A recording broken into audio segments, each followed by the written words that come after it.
حضرت محدث ابن جوزی نے لکھا ہے کہ حضرت حبیب اجمی ایک بزرگ تھے، ان کے پاس ایک شخص اکثر آتا تھا، بڑا مالدار تھا، ایک ہی بیٹی تھی، وہ بھی ٹانگوں سے معذور تھی۔ تو آپ اکثر اس کو کہتے کہ تو توبہ کر، اللہ کی بارگاہ میں رجوع کر۔ ایک وقت ایسا آتا ہے کہ پھر انسان کا جب کوئی اپنا نہیں رہتا پھر اسے مصلی یاد آتا ہے، لیکن اگر مصلی کی عادت بچپن سے پڑ جائے نا تو پھر ذرا آسان ہوتا ہے اللہ سے دل لگانا۔ وہ اکثر آپ اس کو کہتے کہ ٹھیک ہو جائے کہ تو بیٹی ہے، وہ بھی بیچاری معذور ہے، تو کہاں دولت لے جائے۔ آج کرتا ہوں، ہم تاریخیں دیتے رہتے ہیں نا اللہ تعالیٰ کو معاذ اللہ کہ رمضان سے میں نے نیک ہو جانا ہے، عمرہ کر کے آؤں گا تو پھر میں پکا نمازی ہوں۔ خدا کے بندو، کس نے تجھے بتایا کہ رمضان تک تو زندہ رہے گا؟ کس نے خبر کی کہ عمرہ کرنے تک تو بچے گا؟ حضرت حبیب اجمی اس کو کہتے تو کہتا بڑی جلدی ٹھیک ہو جاؤں گا۔ ایک دن سویرے سویرے توبہ کرنے آ گیا۔ آپ نے فرمایا کیا ہوا؟ تو کہنے لگا حضرت جی کل ایک 15 سال کا نوجوان ملا ہے اور مجھے توبہ کرا گیا۔ مزہ ہی اس عمر میں اللہ اللہ کرنے کا، نبی کریم سے محبت بھی کرنی ہو تو یہی عمر ہے۔ عشق لگا سی کھیڈاں کھیڈ دی نوں تے پھر مینوں کھیڈاں بھول بھول گئیاں، کجل پایا سی میں یار دے ویکھنے نوں، پھر او دی یاد وچ روندیاں ہی ڈول گئیاں۔ حیدر شاہ اس گلی کدے نہ رولدی پر ہن تے رول گئیاں۔ جن لوگوں نے ابو جہل کو قتل کیا تھا ان کی عمر بھی 15 سال تھی۔ ہم تو بڑے ہی نہیں نہ ہوتے، ساری زندگی نہ ہمیں کو بڑا ہونے دیتا ہے، ہم بڑے ہی نہیں ہوتے، یہی تو عمر ہے کچھ کر گزرنے کی۔ 15 سال کا نوجوان توبہ کرا گیا تو اب حضرت حبیب اجمی کہنے لگے وہ کیسے؟ کہنے لگا حضرت جی میں کل منڈی گیا تھا، مجھے کچھ سامان خریدنا تھا، تو بغداد کے بازار سے میں نے مچھلی خرید لی 10 کلو، باقی بھی سامان تب خود لے جا نہیں سکتا تھا۔ تو مزدور آپ کو پتہ ہے بیچارے آج بھی سڑکوں پہ بیٹھے ہیں، تو مزدور بیٹھے تھے تو ان میں ایک نوجوان 14-15 سال کا، چہرے پہ بڑی روشنی۔ میں نے اس کو کہا بیٹے مزدوری کرو گے؟ کہنے لگا حضور مزدوری بھی کرتا ہوں، پڑھائی بھی کرتا ہوں، اور جو اللہ کو منظور ہو اس کی عبادت بھی کرتا ہوں۔ میں نے اسے کہا کہ یہ میرا سامان ہے فلان جگہ پہنچانا ہے، کیا لوگے؟ کہنے لگا 3 دینار مزدوری۔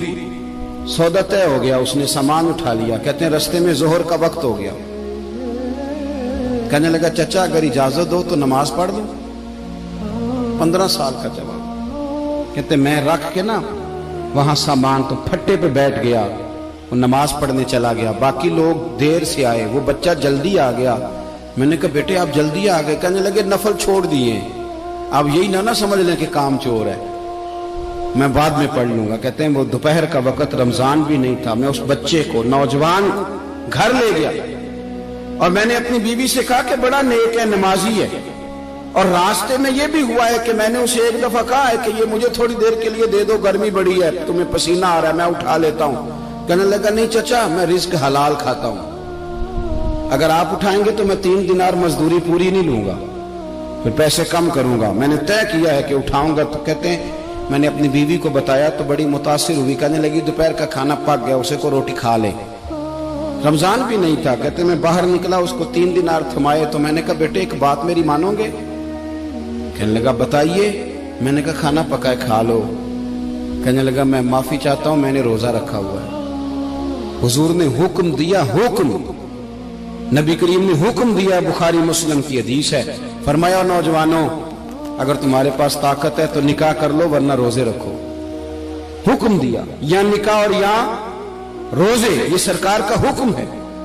بھائی نفلی روزہ نفس کی قوتوں کو کچلتا ہے، انسان میں نورانیت اور روحانیت لاتا ہے۔ کہتے وہ کہنے لگا میں نے روزہ رکھا ہے، میں اور متاثر ہو گیا۔ میں نے کہا اب کیا کرو گے؟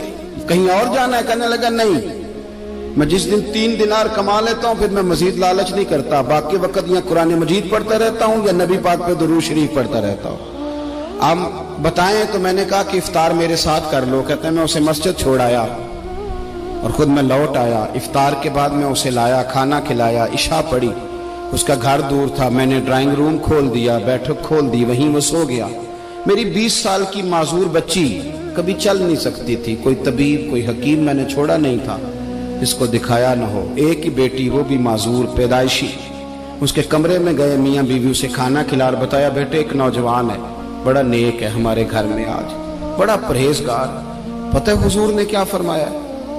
نبی کریم فرماتے ہیں جب نوجوان اٹھ کے تہجد پڑھتا ہے نا، نوجوان تو اللہ فرشتوں کے سامنے اس نوجوان پر فخر فرماتا ہے. اللہ فخر کرتا ہے کہ عمر دیکھو دیکھو یہ میری بارگاہ. اللہ فخر کرتا ہے, اللہ یعنی خدا خود میرے مجلس بود, اللہ فخر کرتا ہے. اب سوچے تو ہم نے اپنی بیٹی کو بتایا کہ نوجوان اور بڑا نیک ہے,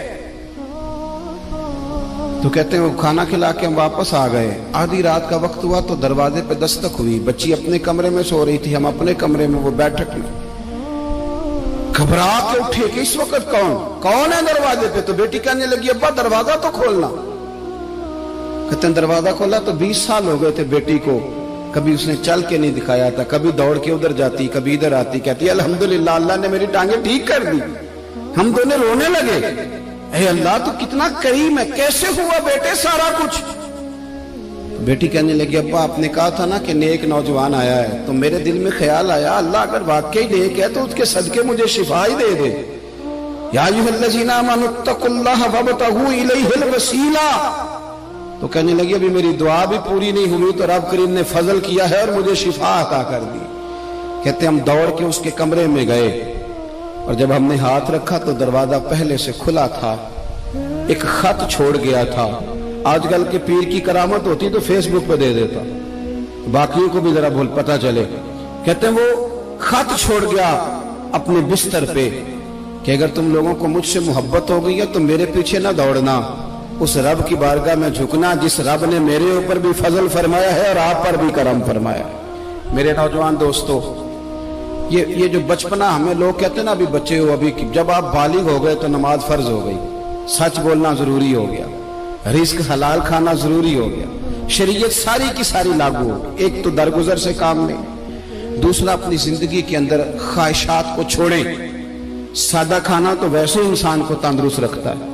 یہ جو چکر ہم نے ڈالا ہوا ہے نا مرضیاں کرنے کا, اب موٹر سائیکل بالکل اچھی بھلی ہوتی ہے پر سفارش یہ ہے کہ ماڈل پرانا ہو گیا ہے, تو یہ تو کمزور لوگوں کی علامت.